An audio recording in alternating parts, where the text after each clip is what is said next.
அனைவருக்கும் அன்பின் வாழ்த்துக்கள். கர்த்தருக்கு ஸ்தோத்திரம். கிறிஸ்தவ வாழ்க்கை ஆண்டவர் நமக்கு கொடுத்த ஒரு அருமையான வாழ்க்கை.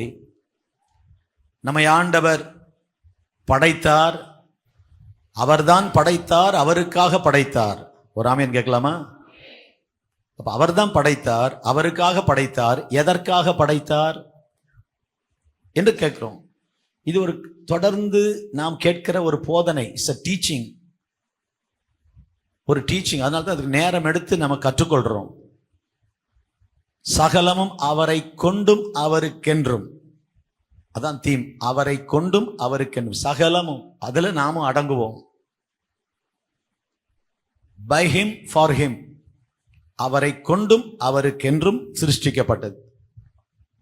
அப்ப அவர் தான் படைச்சார். இந்த உலகத்துல நம்ம பிறந்ததுக்கு ஒரு நோக்கம் இருக்கு. நாம் விசேஷமானவர்கள். எதற்காக படைத்தார்? அவருடைய மகிமைக்காக. அவருடைய மகிமைன்னா என்ன? கடவுளுடைய மகிமைன்னா என்ன? இயேசு உலகத்துல வந்த போது அந்த வார்த்தை மாமிசமாகி கிருபையினாலும் சத்தியத்தினாலும் நிறைந்தவராய் நமக்குள்ளே வாசம் பண்ணினார். வந்துட்டாரு. கடவுள் மாம்சத்துல ரத்தத்துல வந்துட்டாரு.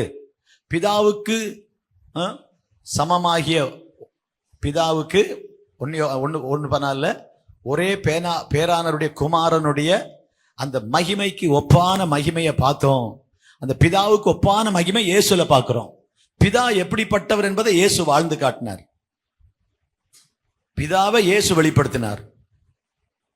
அது இயேசு பிதாவை எப்படி வெளிப்படுத்தினாரோ அதை போல நாம் அவருடைய மகிமையை வெளிப்படுத்த நம்மளை தெரிந்து கொண்டார். அப்ப மகிமைங்கிறது the real life of Jesus.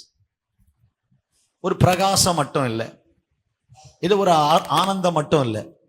we reflect Jesus. அதுதான் சொன்னல, மார்த்தட்டி சொல்றாரு அப்பா பையனை பார்த்து, ஏதோ மேடையில போய் மெடல் வாங்குற பாருங்க, என் பையன் பெருமைப்படுற மாதிரி வாழ்ற வாழ்க்கை, அப்பா பெருமைப்படுற மாதிரி வாழ்ற வாழ்க்கை. பிதா நம்மளை பார்த்து பாருங்க, இயேசு போல என் பிள்ளை இருக்கிறான்னு சொல்ற மாதிரி வாழ்ற வாழ்க்கை தான் அவருக்கு மகிமை.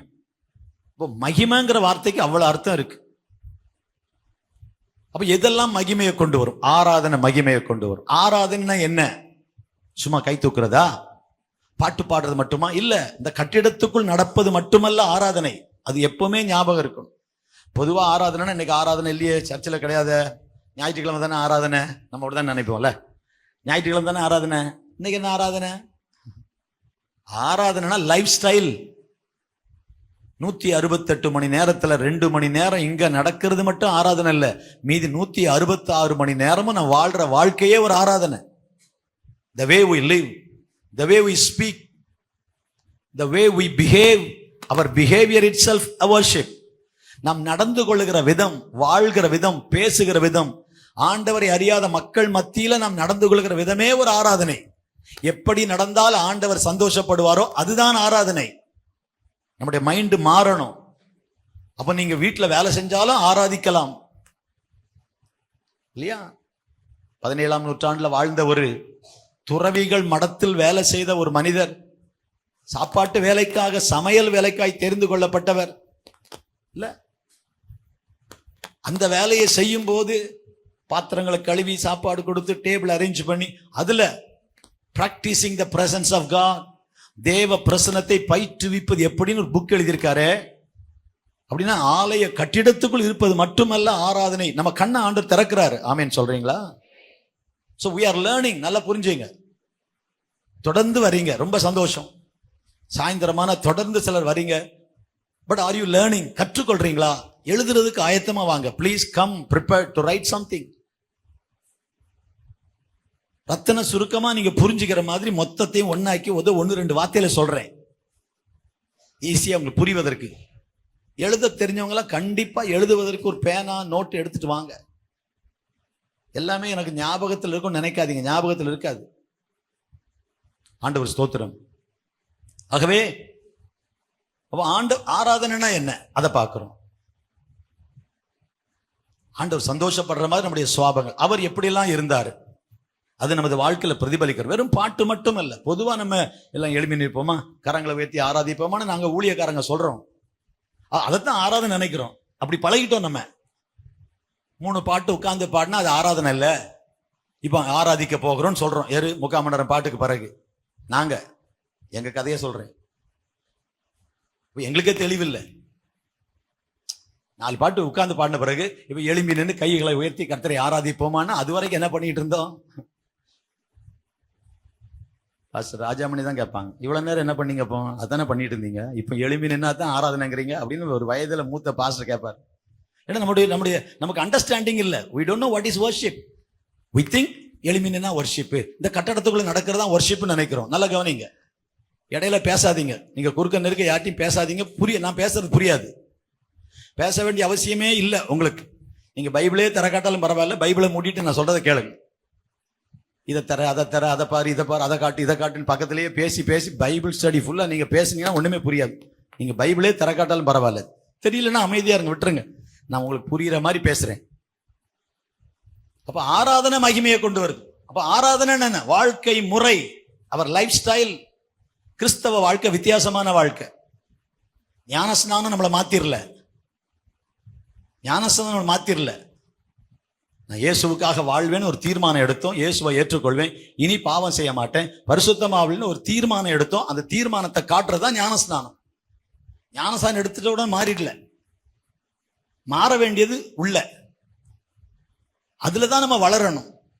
வளர்ச்சி. அப்போ சரீரம் வளர வளர வளர 1 வயசு 5 வயசு 5 வயசு 10 வயசு 10 வயசு 15 பிள்ளை வளர வளர வளர அறிவு வளருது. உலகத்துல ஒரு குழந்தை பிறந்தா வளரும். ஆவிக்குரிய வாழ்க்கையில வளர்ச்சி இட்ஸ் நாட் ஆட்டோமேட்டிக். சொன்னா spiritual growth is not automatic. அவர் வளர்ந்துகிட்டே இருக்கிறார், ஆவிக்கு வளர முடியாது. வளருவதற்கு நான் ஒன்ன செய்யணும். அதுதான் சொன்ன 2 வார்த்தை, முடிவெடு, முயற்சி எடு. 2 வார்த்தை சொன்னா, முடிவெடு, முயற்சி எடு. இயேசுவின் பின்னால போவேன், ஆண்டவருடைய பிள்ளையா வாழ்வேன், ஞானஸ்நானம் எடுப்பேன், வசனத்தை படிப்பேன். முடிவெடு. அடுத்து அதை செய்வதற்கு முயற்சி எடு. நல்லா கவனிங்க, இது ரட்சிக்கப்படுவதற்கு என்ன செய்ய வேண்டும் என்று அந்த வசனம் சொல்லவில்லை. ஒரு மனுஷன் ரட்சிக்கப்படுறதுக்கு என்ன செய்யணும்னு சொல்ல அந்த வசனம். ரட்சிக்கப்பட்டவங்க வளர்றதுக்கு என்ன செய்யணும் அந்த வசனம். நீங்க ரட்சிக்கப்படுறதுக்கு என்ன செய்யணும்னு சொல்லல. ரட்சிக்கப்படுறதுக்கு ஒண்ணுமே செய்ய வேண்டாம், என்ன செய்தா போதும். ரட்சிக்கப்படுறதுக்கு எத்தனை பேருக்கு ரட்சிக்கப்படுறதுக்கு நம்பிக்கை இருக்கு? திரும்ப இருக்கா ரட்சிப்பு நடத்தணும் போல இருக்க. ரட்சிப்புன்னு என்னன்னு தெரியுமா? தெரியும். என்னது? அதான் தண்ணியில் இறங்கி ஞானஸ்நானம் எடுத்தேன். அதையா நான் கேட்கிறேன். ரட்சிப்புனாலே சிலருக்கு தெரியறது இல்லை. ரட்சிக்கப்பட்டேன், இயேசுவை ஏற்றுக்கொண்டேன், மனம் திரும்பி இருக்கிறேன், இயேசுவை ஏற்றுக்கொண்டேன், இயேசு மேல விசுவாசம் வச்சேன், நான் செய்தது பாவின்னு ஒத்துக்கிட்டேன், இயேசுதான் தெய்வம் நம்புறேன், என் தண்டனை அவர் எடுத்துக்கிட்டாரு, நான் இப்ப அவரை ஏற்றுக்கிட்டேன், எனக்கு இப்ப விடுதலை, ரத்தத்தால கழுவி இருக்கிறார், அவர் என் வாழ்க்கையில அவரை எஜமானா மாத்திட்டேன், இனி அவர் சொல்ற வழியில தான் போவேன். இதுக்கு நான் எடுத்த இந்த தீர்மானத்தை வெளியே காட்டுறதுக்கு நான் செய்த ஒரு காரியம் தான் ஞானஸ்நானம். ரட்சிக்கப்படுறதுக்கு இயேசுவை நம்பினா போதும். நீங்க எவ்வளவு பெரிய பாவியா இருந்தாலும் சரி, வருத்தப்பட்டு பாரம் சுமக்கிறவர்களே, நீங்க யாரா இருந்தாலும் ஏன்ட்ட வாங்க, நான் என்ன செய்ய மாட்டேன் உங்களை. என்னிடத்தில் வருகிற ஒருவனையும், எவ்வளவு பெரிய மோசமான ஆள் என்கிட்ட வந்தா நான் தள்ளவே மாட்டேன். ஏற்றுக்கொள்ற தெய்வம். பாவி என்று உன்னை அவர் தள்ளவே மாட்டார். இல்ல, அழகான பாட்டு. கம்யூனியன் சர்வீஸ்ல அந்த பாட்டை பாடுவாங்க NLG எல்லா கம்யூன். அதான் பாஸ்டருக்கு அந்த பாட்டு பாட்டாதான் பிடிக்கும். எங்க பண்ண பாஸ்டர்ஸ் கான்ஃபரன்ஸ் எந்த இடம்னாலும் சரி, கம்யூனியன் கொடுக்க ஆரம்பிச்சாங்கன்னா நம்ம இந்த பாட்டு தான் பாடணும். இயேசு கிறிஸ்துவின் அன்பு என்றும் மாறாதது, பாவி என்று உன்னை தள்ள மாட்டார். எவ்வளவு பெரிய பாவினாலும் ஆண்டவர் ஏற்றுக்குவார், அதுல சந்தேகமே இல்லை. ஆனா ஏற்றுக்கொண்ட பிறகு நம்ம அப்படியே இருக்கணும்னு நினைக்கல. பாவி ரட்சிக்கப்படுவதற்கு வேற ஒண்ணும் செய்ய வேண்டாம். ரட்சிக்கப்பட ஒண்ணுமே நம்பினா போதும், விசுவாசிச்சா போதும். அப்பா நான் உனக்காக மரிச்சிருக்கேன்ப்பா, நீ நிக்க வேண்டிய குற்றவாளி கூட நான் நின்று இருக்கிறேன், உன் தண்டனை நான் ஏத்துக்கிட்டேன், பனிஷ்மெண்ட் நான் எடுத்துக்கிட்டேன், உனக்கு விடுதலை தரேன், நம்புற ஆண்டவரே. அதான் ரட்சிப்பு. உண்மையா நம்பும் போது உங்க வாழ்க்கை மாறுது, உங்க வாழ்க்கை மாறுது. இது ரட்சிப்பு. மனம் திரும்புகிறோம், மனம் திரும்பி ரட்சிக்கப்பட்டேன், பாவ மன்னிப்பை பெற்றேன், கடந்த காலம் எல்லாம் மன்னிச்சிட்டேன் போ அப்படிங்கிறார். அப்போ மனசுல ஒரு பெரிய சமாதானம் வருது, அந்த குற்ற மனசாட்சி நீங்குது. ஆண்டவரின் பாவத்தை மன்னிச்சிருக்கிறாரு, நான் அவருடைய பிள்ளை. அந்த ஒரு சந்தோஷம், ஒரு மனசாட்சி சுத்தமாகுது, நம்ம வாழ்க்கையில ஒரு தெளிவு வரும். அது பிறகு அடுத்த மாற்றம் நடக்கணும். அதுதான் இந்த வசனம் பிலிப்பியர் 2:12. அதாவது நீங்க உங்க ரட்சிப்பு நிறைவேற, ரட்சிப்பு நிறைவேற பிரயாசப்படுங்கள். ரட்சிக்கப்படுறதுக்குரிய வசனம் இல்ல, ரட்சிக்கப்பட்டவங்களுக்கு அந்த வசனம். உங்க அப்ப முயற்சி எடுங்க, முடிவெடு, முயற்சி எடுன்னு சொன்னேன். ஆவிக்குரிய வாழ்க்கையில நம்ம வளரணும்னு ஆண்டு விரும்புறார். வளர்ச்சி தானா நடக்கிறது இல்லை. உலகத்துல குழந்தை வளர்ற மாதிரி ஆவிக்குரிய வாழ்க்கை வளர முடியாது. அப்ப வளரணும். வளர்ச்சினா என்ன? உலக பிரகாரம் சரீரத்துல வளருகிறோம். சரீரம் ஒரு அளவுக்கு வளரும், ஒரு குறிப்பிட்ட வயசு வரைக்கும் தான் சரீரம் வளரும். அது பிறகு சரீரம் வளராது, மனநிலையில மாற்றம் வரும், மென்டல் growth இருக்கும், எண்ணங்கள்ல முதிர்ச்சி வரும். வளர்ச்சி பிறகு முதிர்ச்சி. சொல்லுங்க, வளர்ச்சி. ஆனா வளர்ச்சி இருக்கிற எல்லாருக்கும் முதிர்ச்சி இல்லை. அந்த வளர்ச்சி என்பது 10 வருஷம் சர்ச்சைக்கு வந்ததில்லை, 10 முறை பைபிள் படிச்சதில்லை. பைபிள் படிச்சது என்னுடைய வளர்ச்சி இல்லை. நான் 20 வருஷம் சபைக்கு வருகிறேன், அதுவல்ல வளர்ச்சி. முதிர்ச்சி தான் வளர்ச்சி. முதிர்ச்சிங்கிறதுக்கு ஒருத்தர் என்ன சொல்றாரு தெரியுமா இந்த புத்தகத்துல? What is maturity? அவங்க பழைய விசுவாசின்னு சொல்லுவோம், அவங்க ரொம்ப சீனியர் விசுவாசி. நம்ம இப்படி சபையில பேசுவோம்ல, ஒரு 20 வருஷம் 25 வருஷம் வந்தா ஒரு பழைய விசுவாசியை பார்த்தா அவங்க ரொம்ப சீனியர் விசுவாசி இல்ல, மூத்த விசுவாசிலாம் சொல்றேன் பாருங்க. நம்ம வந்து சபைக்கு வர்றதை வச்சு சொல்றோம். ஆனா ஆண்டவர் எப்படி பார்க்கிறாரு? முதிர்ச்சி இருக்கா? முதிர்ச்சின்னு ஒண்ணு இருக்குதுன்னா அந்த நபரால எல்லார்கிட்டையும் ஒத்து போக முடியும். அதுதான் முதிர்ச்சி. எழுதி வச்சீங்க, எல்லார்கிட்டையும் ஒத்து போக முடியும். கூடுமானால் உங்களால் ஆன மட்டும் யாவரோடும் சமாதானமாயிருங்க. அப்ப முதிர்ச்சி எல்லாருக்கும் வரணும், எல்லாருக்கும் வரணும். அதை வர வைக்கத்தான் ஆண்டவர் பிரயாசப்படுறாரு. அதைத்தான் எழுதுறாரு பைபிள்ல புதிய ஏற்பாட்டுல முக்காவாசி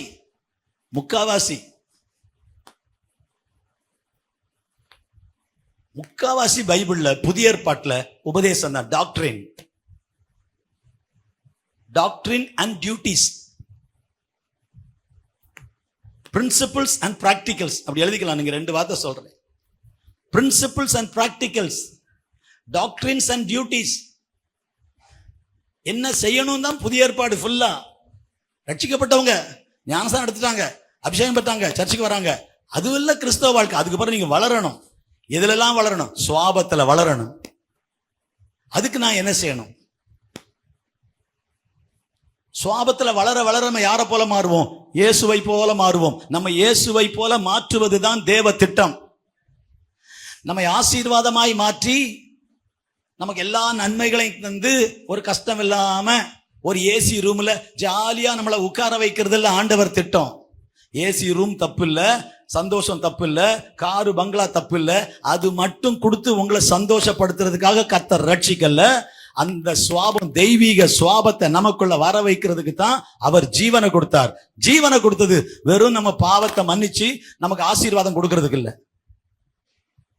அதுக்கு மேல பெரிய கிறிஸ்துவின் சுவாபத்தை நமக்குள்ள உருவாக்குது. Character development.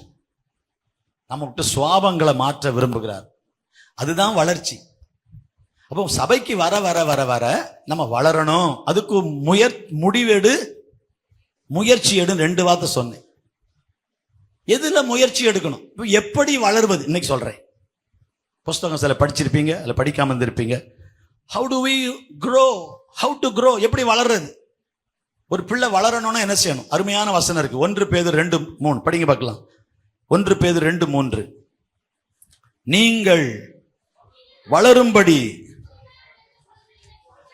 நீங்கள் வளரும்படி புதிதாய் பிறந்த குழந்தைகளைப் போல களங்கமில்லாத ஞான பாலின் மேல், வசனத்தின் மேல வாஞ்சே. வசனம் அதுதான் ஆகாரம். ஒரு பிள்ளை வளரணும்னா அதுக்கு என்ன தேவை? ஒரு பிள்ளை வளரணும்னா பிறந்தது ஈஸியா பிறந்துச்சு. கவனிங்க, ஒரு பிள்ளை ஈஸியா பிறந்துச்சு. பிறக்கிறதுக்கு அது ஒன்றும் கஷ்டப்படல, உலகத்துல பிறந்துட்டு. ஆனா வளருவதற்கு அது பிரயாசப்படணும். அப்போ வளருவதற்கு ஒரு ஆகாரம் தேவை. இன்றைக்கு வசனமும் வளர்ச்சியும், அந்த ஒரு சின்ன ஒரு ஹெட்டிங்ல உங்களை எல்லாமே அடங்கிடும். வசனமும் வளர்ச்சியும். எப்படி வளருகிறோம்? இயேசு ஜெபம் பண்றார் சீஷர்களுக்காக. படிக்கிறீங்களா? யோவான் 17:7, John 17:7, யோவான் 17:7. சொல்ற திரும்ப வருது பாத்தீங்களா? அதே கொலோசியர் 1:14, நீர் எனக்கு தந்தவைகள் எல்லாம் உம்மாலே உண்டாயினவென்றும் ஆ ஆ நீ எனக்கு கொடுத்த வார்த்தைகளை நான் அவர்களுக்கு கொடுத்தேன். ஆ ஆ ஆ ஆ ஆ 17:7 படிக்கிறீங்க? 17 படிங்க. 17 உம்முடைய சத்தியத்தினாலே, அதான் வசனமே சத்தியம், சத்தியத்தினால அவங்கள பரிசுத்தமாக்கும். இது இயேசுவின் ஜெபம். பரிசுத்தமாக்குங்கிறார் அப்படின்னு என்ன அர்த்தம்? வளர்ச்சி தான் அது. பரிசுத்தமா இருக்கிறவன் சொல்லுங்க இன்னும் பரிசுத்தம். அப்ப இயேசுவின் ஜெபமே உம்முடைய சத்தியத்தினால பரிசுத்தமாக்கும். என்ன பரிசுத்தமாக்கும் ஆண்டவரே, என்ன பரிசுத்தமாக்கும் ஆண்டவரேனா, பரிசுத்தம் doesn't come automatic. நீங்க அப்படி ஜெபம் பண்றதுனால வந்துராது. ஜெபம் பண்ணணும், நான் பரிசுத்தமா வாழணும் ஆண்டவரே. அப்ப ஆண்டவர் சொல்வாரு, என்ன சொல்வாரு? வசனத்தை படி. அதுதான் பரிசுத்தமாவதற்கு வழி, அதுதான் ஆகாரம். வசனத்தினாலே, சத்தியத்தினாலே அவர்களை பரிசுத்தமாக்கும்.